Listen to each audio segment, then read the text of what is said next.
Ethic et Smart vous est présenté en partenariat avec Sopra Steria Next pour un monde numérique audacieux et responsable.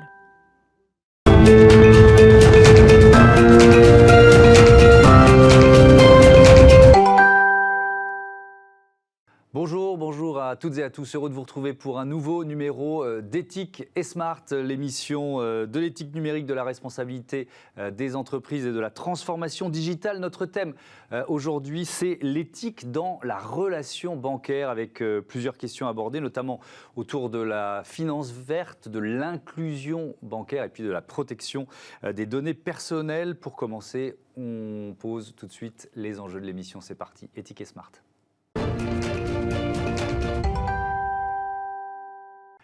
La question du jour, c'est donc celle de l'éthique dans la relation bancaire. Et ma première invitée qui va partager son expertise, c'est Laurence Niclos. Bonjour. Bonjour Thomas Hugues. Bienvenue, vous êtes directrice conseil banque chez Sopra Steria Next, la marque de conseil en transformation digitale du groupe Sopra Steria. Vous venez de publier une note sur notre thème. Vous parlez des paradoxes de l'éthique dans la relation bancaire. Pourquoi ce mot? Qu'est-ce qui vous apparaît paradoxal? Alors, en fait, quand on est dans la relation bancaire, on voit bien qu'on a déjà deux acteurs. Vous avez d'un côté les groupes bancaires et de l'autre côté les clients. Et donc, factuellement, ces acteurs n'ont pas nécessairement les mêmes objectifs, les mêmes contraintes, les mêmes intérêts. Là où les banques vont plutôt porter des intérêts collectifs, on rappelle quand même que ce sont les banques qui financent l'économie. En tant que client, j'ai plutôt privilégié mes intérêts personnels. Et donc, forcément, quand on est sur des problématiques d'éthique dans les banques, vous l'avez dit, la finance verte, l'inclusion bancaire ou la protection des données, à un moment donné, il va falloir que moi, client, j'arbitre entre des valeurs que j'estime importantes, morales, autour de ces sujets d'éthique bancaire, et puis mes propres intérêts qui, au final, ne sont pas forcément ceux du collectif. Oui, effectivement. C'est-à-dire qu'il faut arbitrer ses propres paradoxes quand on est client. C'est ce que j'entends. Alors, quelques chiffres. Premier constat, avant de confronter dans le détail éthique et relations bancaires. Les banques françaises se portent bien. C'est une information que j'ai trouvée dans votre note. En 2021, les 5 principaux groupes bancaires français, BNP Paribas, Société Générale, Crédit Agricole, BPCE, Crédit Mutuel, Alliance Fédérale, enregistrent plus de 31 milliards de résultats nets, soit le meilleur résultat de leur histoire commune. Et ça se double, Laurence Niclos, d'une confiance renforcée de la part des Français. Ça, c'est un constat qui est intéressant à faire. Ça. Alors oui, on a une étude qui démontre qu'en 2021, 67% des Français ont confiance dans les banques. Alors c'est important parce que ce n'est pas dans leur banque, parce qu'en général, on a plus confiance dans sa banque que dans le système bancaire. Donc il y a vraiment une confiance retrouvée. 67%, c'est 3 points de plus qu'en 2020 et c'est surtout 18 points de plus qu'en 2016. Donc on voit vraiment qu'il y a eu ce renouveau. Comment ça s'explique? Alors, il y a deux principales raisons. On va dire qu'on partait peut-être de très loin. On se rappelle tous de la crise de 2008 qui a mis à mal la confiance des Français vis-à-vis du système bancaire. Et donc les banques ont beaucoup travaillé justement pour renouveler cette confiance. Donc on retrouve un niveau un peu plus normal, on pourrait dire ça? Alors, par rapport à ce qu'il était avant justement la crise de confiance? Tout à fait. Et mine de rien, la crise Covid, elle a aussi beaucoup joué en la faveur d'un regain de confiance, puisque les clients ont vraiment repris confiance dans les banques, dans leur capacité justement à les accompagner dans les moments de crise. Ouais. Alors il y a 3 grands chapitres qu'on a identifiés et qu'on va détailler dans cette émission, la finance verte, l'inclusion bancaire, la protection des données. Peut-être pour commencer sur la finance verte, est-ce que vous diriez que les banques se sont vraiment mises en mouvement? Alors, on voit qu'il y a quand même un mouvement notable des banques. En tout cas, c'est clairement posé dans tous les plans stratégiques qui ont été publiés par l'ensemble des banques, avec des engagements pris justement pour aller de plus en plus vers un financement de l'économie verte. Donc, une proposition d'offre de produits, d'accompagnement de clients sur l'environnement, de l'énergétique. Donc oui, il y a un mouvement. Maintenant, les clients ne se sont pas nécessairement saisis encore. Et on retombe sur le paradoxe. Et on retombe sur le paradoxe où je veux pouvoir moi-même avoir un impact environnemental en tant que client et pour autant je n'achète pas les produits de finance verte que me propose ma banque. Voilà. Donc il faut convaincre les clients de s'emparer de cette thématique d'une certaine façon. C'est aussi ça l'enjeu des banques aujourd'hui. Alors il y a un enjeu de pédagogie clairement. Il faut faire prendre conscience aux clients que ces produits existent parce qu'ils ne le savent pas nécessairement. Et il y a surtout aussi ce biais de penser que ces produits-là sont potentiellement moins rentables. Et forcément, on en parlait tout à l'heure, quand j'ai un intérêt individuel, je vais plutôt chercher ma rentabilité avant de penser à l'intérêt collectif. Et puis aussi une idée que finalement l'impact de ces produits-là vraiment sur l'environnement reste limité. Donc il y a vraiment de la pédagogie à faire vis-à-vis des clients pour expliquer que il y a peut-être un suivi de rentabilité, mais à court terme. Et en tout cas, c'est bien ça qui va aider à financer, à transformer l'économie vers une économie verte. Si on parle d'inclusion bancaire, on va juste poser les enjeux. Rappelez peut-être tout simplement de quoi on parle. C'est quoi l'inclusion bancaire ? C'est la capacité à offrir l'accès aux services bancaires au plus grand nombre, en fait, à tout à chacun. Tout citoyen doit pouvoir accéder aux services bancaires. Et aujourd'hui, clairement, donc c'est un vrai problème d'éthique, parce qu'avec l'accélération du numérique, de toute la banque digitale, on s'aperçoit que finalement certains Français restent un peu sur le banc de cet accès à la banque. Oui, et on va évidemment trouver des leviers pour améliorer et expliquer ce qui est mis en place. Restez avec moi, on va creuser ces thèmes tout de suite. C'est le débat des tickets Smart. Le débat des tickets Smart, et je vous présente mes invités tout de suite. Pierre de Buren, bonjour, bienvenue. Bonjour. Vous êtes directeur marketing de la Banque Postale. J'accueille également Jean Dédier. Bonjour. Bienvenue à vous, fondateur de We Take Care. Vous aviez également fondé Emmaüs Connect. Et Laurence Niclos est restée à mes côtés, directrice conseil banque chez Sopra Steria. Peut-être un mot de présentation pour commencer de We Take Care. C'est une association. Votre rôle, c'est quoi ? On parlait d'inclusion bancaire, c'est d'ouvrir le numérique à tous ? C'est de mettre le numérique au service du progrès social. Et effectivement, à l'intérieur de cette mission, on travaille beaucoup sur le sujet de l'inclusion numérique.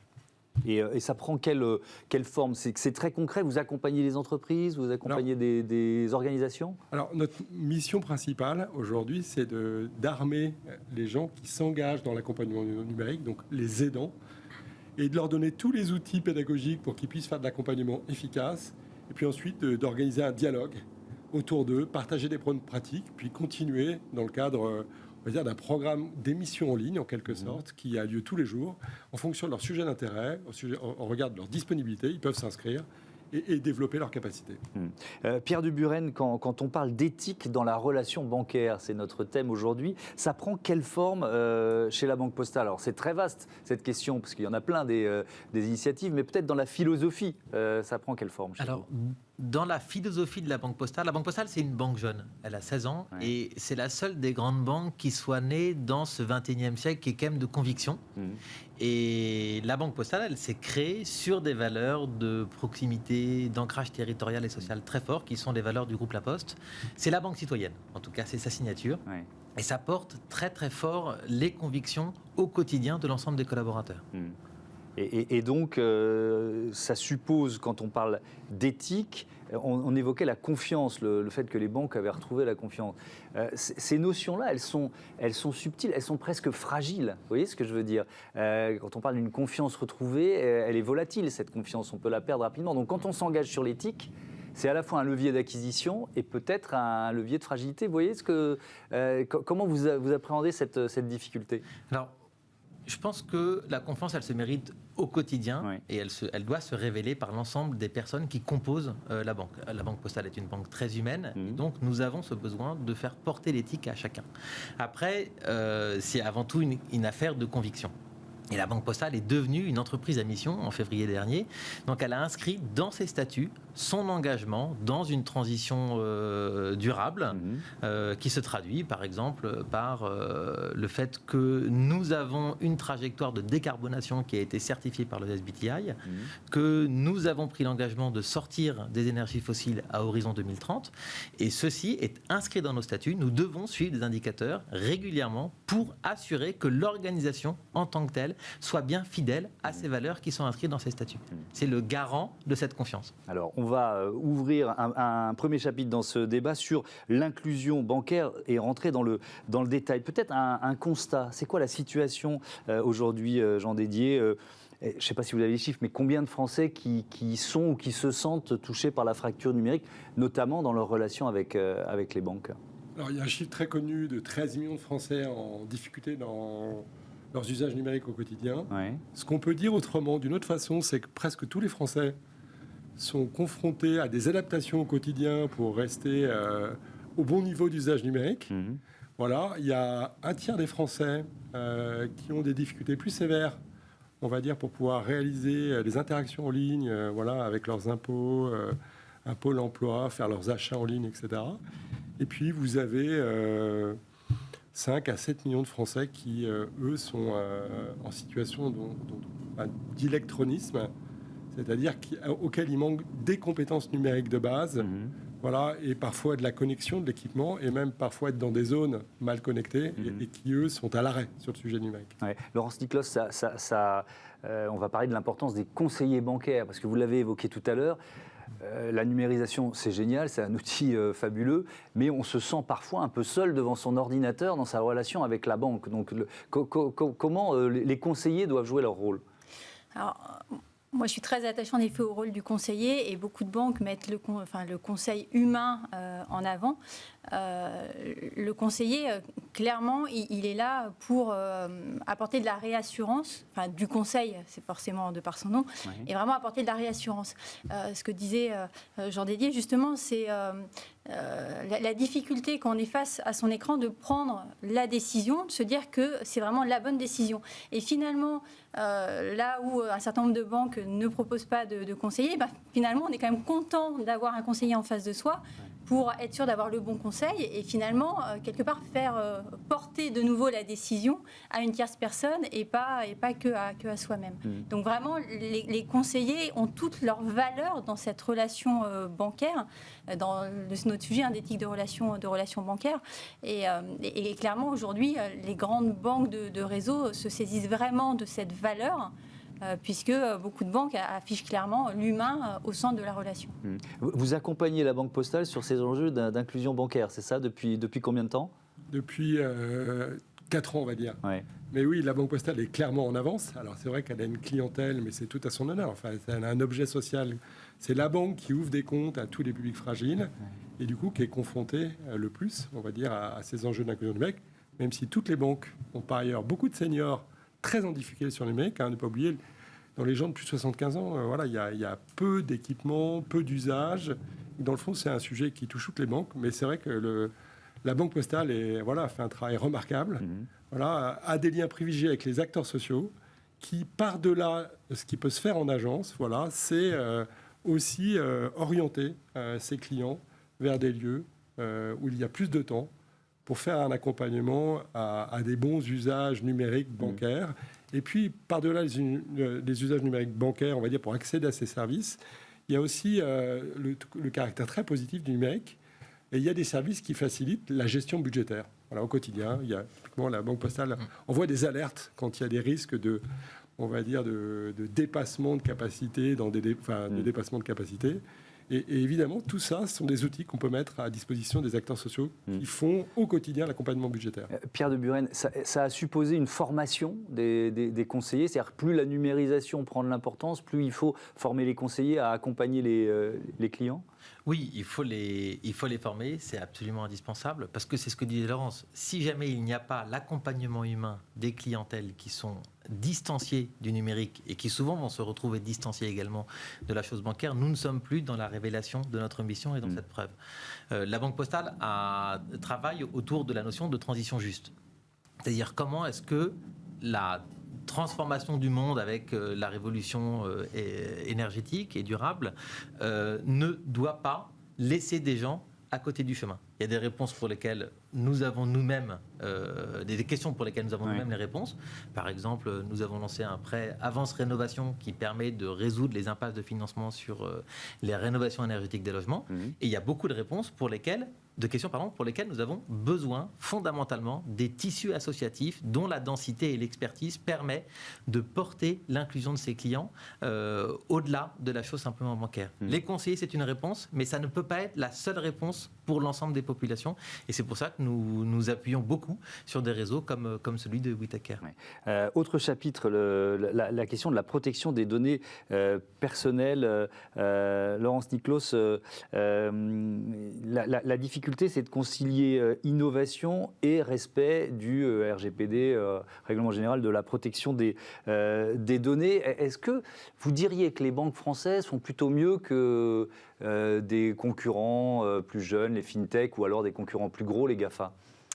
Alors oui, j'aurais tendance à dire qu'elles font mieux au sens où elles apportent plus de transparence. Elles ont, pour ainsi dire, toutes mis en place des chartes de protection des données personnelles. C'est-à-dire qu'elles expliquent vraiment à leurs clients l'usage qui est fait des données qu'elles collectent. Très souvent, les autres acteurs, les données collectées sont à des fins marketing ou commerciales. Là, l'objectif des banques, justement, c'est d'expliquer qu'on fait de ces données, et même certaines banques s'interdisent de les vendre à des partenaires externes. Et en ça agit complètement sur la confiance dont on parlait tout à l'heure. Et donc, finalement, quelque part, ces banques peuvent se priver de certains leviers marketing commerciaux, mais en contrepartie, il y a un vrai positionnement d'engagement et de confiance vis-à-vis de leurs clients. Pierre de Buren, que fait la Banque Postale des données personnelles de ses clients ? Oula, surtout elle ne les vend pas. C'est l'or du XXIe siècle. Oui. La banque, dans sa mission première, c'est quand même de garder l'or de ses clients, ses données comme son argent. Donc nous n'en faisons rien d'autre que une étude sur nos clients individuellement, de quoi ils ont besoin. La chose financière et d'assurance, c'est pas forcément la mieux répartie. Et donc nous avons un rôle de porter le bon besoin pour apporter derrière la bonne réponse. Attendez, j'essaie de bien comprendre. C'est-à-dire que vous ne les vendez pas à l'extérieur, vous les utilisez pour mieux connaître vos clients, et donc leur proposer une expérience améliorée, c'est quoi l'idée ? Leur proposer une expérience améliorée et surtout anticiper les besoins qu'eux-mêmes n'ont pas verbalisés parce qu'ils sont loin de la chose financière. D'accord. Vous voyez, on va anticiper un moment de vie qui souvent va se traduire par tel effet sur les finances.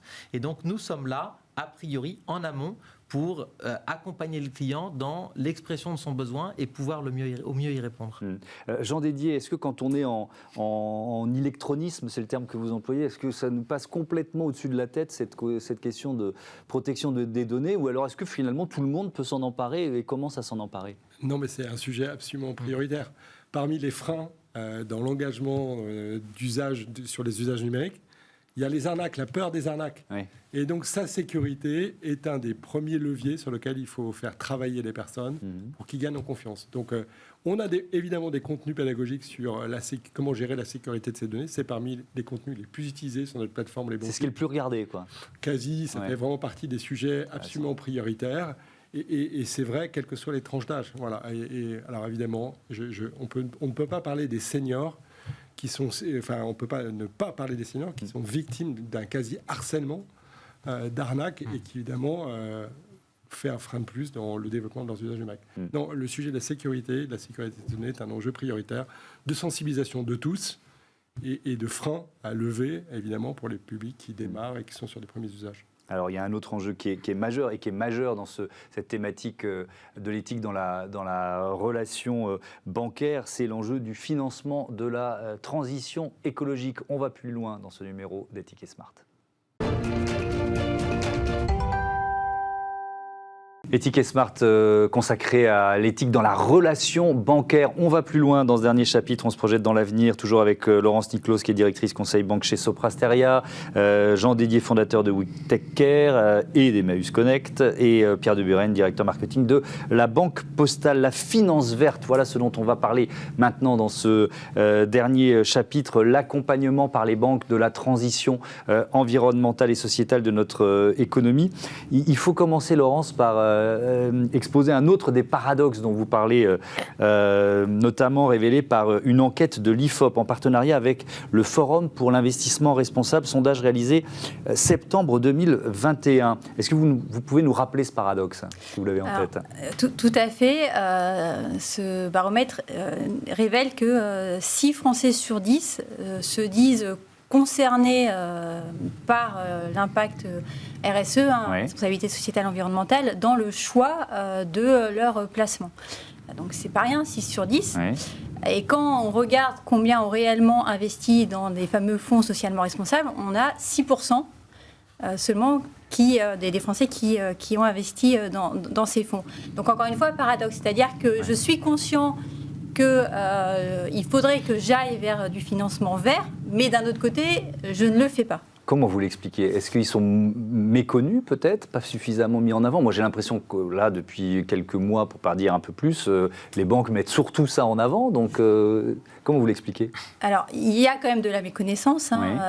Dans cette même étude, on parlait de 12% des Français qui finalement connaissaient l'existence de ces fonds. Donc forcément, encore une fois, il y a une question de pédagogie, de faire connaître ces fonds. Et puis, encore une fois, on en parlait tout à l'heure, dès lors que je connais ces fonds, j'y vais pas forcément parce que je vais avoir un arbitrage peut-être de rentabilité avec l'idée que ces fonds ne sont pas nécessairement plus rentables que des fonds classiques qui peut-être permettent de financer l'énergie fossile. Mais voilà, mais à la fin des fins, moi, client, j'ai peut-être envie d'avoir plus d'argent dans mon portefeuille. Et donc, contradiction, même si je suis pour la finance verte, je vais aller investir peut-être dans l'énergie fossile. Voilà. Alors, Pierre de Buren, les fonds ISR sont-ils forcément moins rentables que les autres? Non. C'est une idée reçue, ça? C'est une idée reçue, c'est une crainte. Vous en parliez tout à l'heure, Laurence, entre la différence entre l'intérêt personnel et l'intérêt collectif.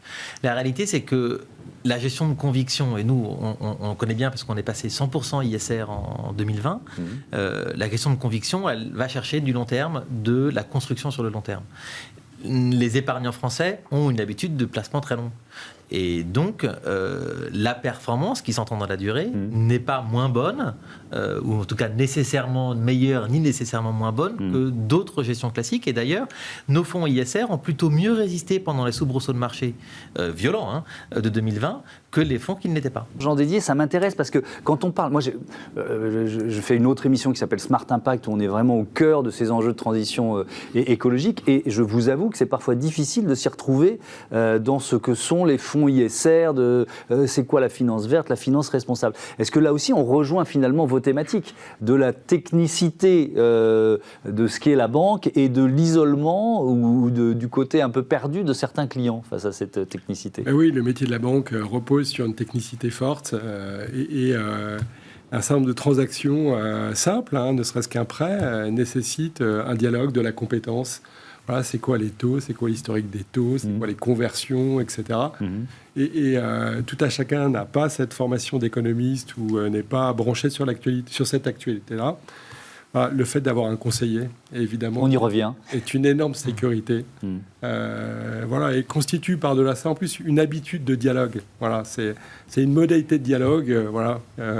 Mais ce que vous me dites depuis tout à l'heure, c'est quand même une pierre dans le jardin des néobanques qui ont pas ou très peu de conseillers, quoi. Non, alors moi, je n'ai pas apporté de je sais bien, mais bon. sur ce que... Il y a des gens qui peuvent choisir les néobanques. En fait, ceux qui choisissent les néobanques sont des CSP+, jeunes, voilà, très à l'aise avec le digital.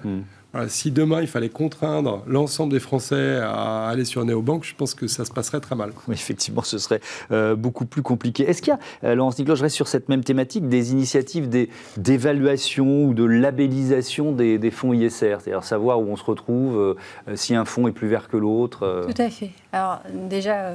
Côté mon voisin, il y a une initiative en cours. Et alors, il nous la racontera juste après. Voilà. Donc, on peut parler des autres, alors. On peut parler des autres. Il y a une initiative qui est très intéressante, d'autant qu'elle est un peu plus ancienne, qui est côté Natixis, du groupe BPCE, qui date de 2018. Et ils ont mis en place un système de bonus-malus lié au financement ayant un impact sur le climat. Ils appellent ça un facteur de pondération verte. Moi, j'aime bien l'expliquer comme le Nutri-Score. Quand vous achetez un paquet de gâteaux au supermarché, vous avez A, B, C, D, E. Et plus vous êtes vers le A, normalement, meilleur c'est pour votre santé. Là, c'est à peu près la même logique. C'est-à-dire qu'il y a un certain nombre de critères qui permettent de noter les transactions pour savoir si elles ont un impact positif sur le climat, sur l'environnement. Et donc, ça permet d'avoir une note. Et typiquement, Natixis en a vraiment fait un outil de pilotage pour justement accélérer cette transformation vers des financements de plus en plus verts, donc vers des meilleures notes. Oui. Pierre Duburen, c'est quoi votre outil en la matière à la Banque Postale? Alors, on en a plein, je ne sais pas auquel vous pensiez, oui. Là, nous avons lancé la semaine dernière une gamme de fonds à impact. De partage. C'est quoi un fonds de partage? Un fonds de partage, c'est la banque et l'asset manager vont donner une partie de leur commission de gestion à des grandes associations qui vont travailler pour la transition juste. Et donc voilà, on partage ce que nous donne le client et ce qui fait usuellement notre chiffre d'affaires avec des associations qui vont porter le sujet encore plus loin. Alors je reste sur la question du classement. Alors il y a un grand changement européen qui s'appelle la taxonomie verte, donc qui flèche les investissements en fonction justement de leur impact, notamment environnemental, pas seulement, mais notamment environnemental. Est-ce que vous avez toutes les données aujourd'hui pour appliquer la taxonomie verte ou est-ce qu'on n'y est pas encore? Est-ce que c'est encore un peu obscur? Alors, c'est encore un petit peu obscur. Heureusement, plus tellement pour les banques, mais encore beaucoup pour les épargnants. La taxonomie verte, elle a pour but de poser un cadre normalisé, très standardisé de l'ensemble des émetteurs pour savoir dans quelle catégorie de durabilité ils sont. C'est ça. Ensuite, les différents gestionnaires d'actifs vont progressivement adapter leur propre modèle interne. Nous, c'est une méthodologie de conviction qui s'appelle GREAT, pour rentrer en cohérence dans cette taxonomie et avoir bien une cohérence entre la norme européenne et les produits que nous proposons à nos propres clients. Donc ça va prendre encore... Ça va prendre un petit peu de temps, mais que les clients se rassurent. Les asset managers ont déjà tous des réponses ISR. S'ils veulent de l'ISR, ils peuvent le trouver. D'ailleurs, chez nous, ils ne trouveront globalement que ça. Je voudrais terminer, il nous reste 1 minute 30, Laurence Niclos, par un dernier thème qui est soulevé par la note de l'exploratoire Sopra Steria Next, c'est la question du service attendu par les clients, et puis peut-être aussi du service qu'ils sont prêts à payer. Alors, le problème, c'est que les clients, ils ne sont plus prêts à payer grand-chose. Oui, c'est ça. On s'est habitué à la gratuité un peu partout. En fait, c'est exactement ça. Je dis ça aussi pour les médias d'ailleurs, et c'est dévastateur, il faut l'admettre. Complètement. On parlait des néobanques. Alors, encore une fois, on fait le procès de personne, mais tout ce qui a été banque en ligne, néobanque, ils ont vraiment fait de l'acquisition de clients alors déjà, on vous donne de l'argent quand vous êtes client, ça c'est déjà sympa. Et en plus, sur des modèles gratuits, c'est-à-dire vous ne payez pas votre carte bleue, vous ne payez pas les frais de gestion. Et donc, dans l'inconscient des Français, c'est devenu un peu la norme que finalement, la banque, c'est gratuit. Sauf que, vous le dites, comme pour les médias, tout ce qui est apport de conseils, on en a beaucoup parlé, le rôle des conseillers, donc apport de conseils, de réassurance, le fait d'avoir des réseaux d'agences ancrés dans les territoires qui sont quand même là pour accueillir tous ces publics, encore une fois, on parlait d'inclusion bancaire, ça a un coût et ça a une vraie valeur. Et voilà, quand les objets ont de la valeur, ça a un prix. Et donc, encore une fois, la difficulté, c'est de faire comprendre aux clients, non pas ils ont du mal à comprendre, mais on ne le dit peut-être pas assez. Mais encore une fois, quand je veux avoir accès à du conseil, il y a une valeur derrière et donc il y a une valorisation. Voilà, il y a un prix à payer. Et par exemple, il y a un acteur de... Rapidement. Non, mais voilà, il y a des banques qui réfléchissent justement à des modèles qui permettent de dire si vous voulez du conseil personnalisé, vous le payez, mais si vous ne payez pas, il faut être d'accord pour avoir accès à une plateforme de conseil. Mais en tout cas, c'est vraiment la conclusion de notre sujet en termes d'éthique, c'est qu'il y a des choix à faire et qu'il faut assumer ces choix. Merci beaucoup, merci à tous les trois, c'était passionnant. Merci d'avoir participé à ce numéro d'Éthique et Smart. Je vous donne rendez-vous dans quelques semaines pour continuer d'aborder ces questions. Un grand merci à Victoire Père qui m'accompagne à la préparation et à la programmation. Et c'est la première fois qu'elle fait Éthique et Smart, donc merci Victoire d'être à mes côtés. Salut à tous. Éthique et Smart vous a été présenté en partenariat avec Sopra Steria Next pour un monde numérique audacieux et responsable.